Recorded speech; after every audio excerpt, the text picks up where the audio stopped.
transgender. Transgender? Transgender. Transgender. Transgender.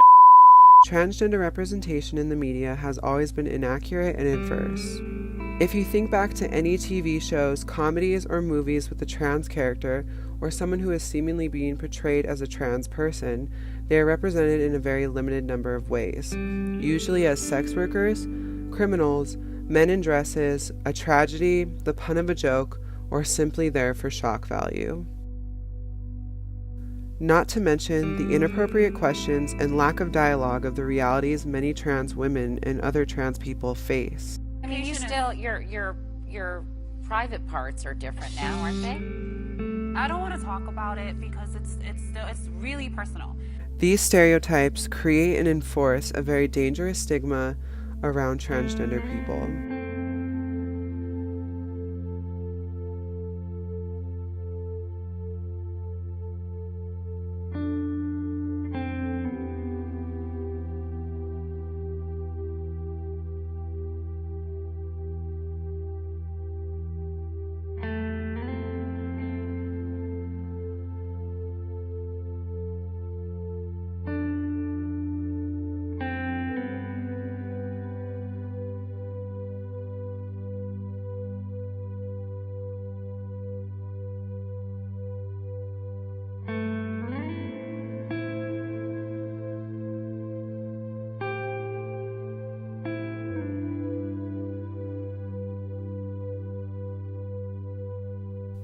Currently, there are an estimated 1.4 million transgender Americans.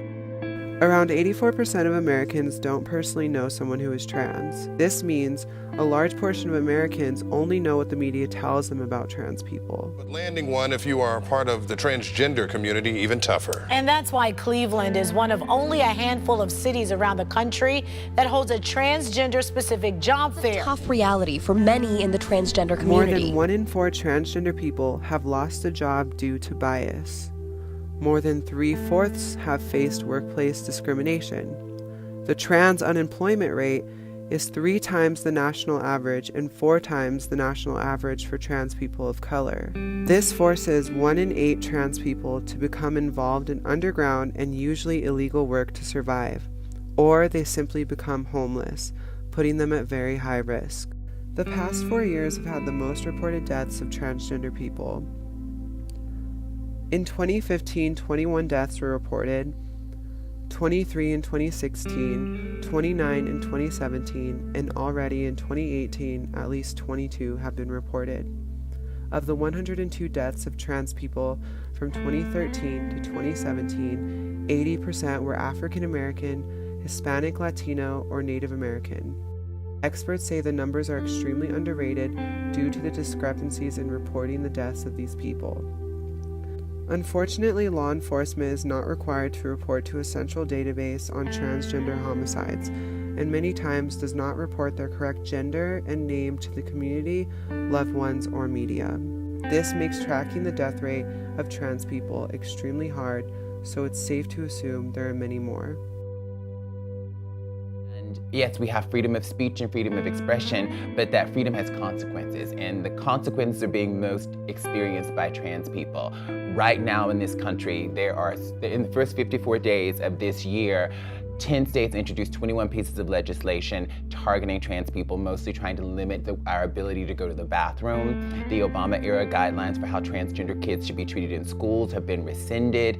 Any kids who brought suits against their schools for being discriminated against, those suits are not being heard by the current administration. The current president is trying to ban us from the military. We're being murdered in record numbers. And so in this cultural environment, when we see representations of cis people playing us over and over again, that reinforces this idea that trans women are not really women and trans men are not really men and non-binary people don't exist. And that is the basis of the discrimination that trans people experience. The crux of so much of the discrimination we experience is that we're not really who we say we are, that we don't really exist. And so it's crucial that the representations that exist in the media, at least at this historical moment, reflect the realities and the humanity and the complexities of our real lived experience, because our lives are on the line.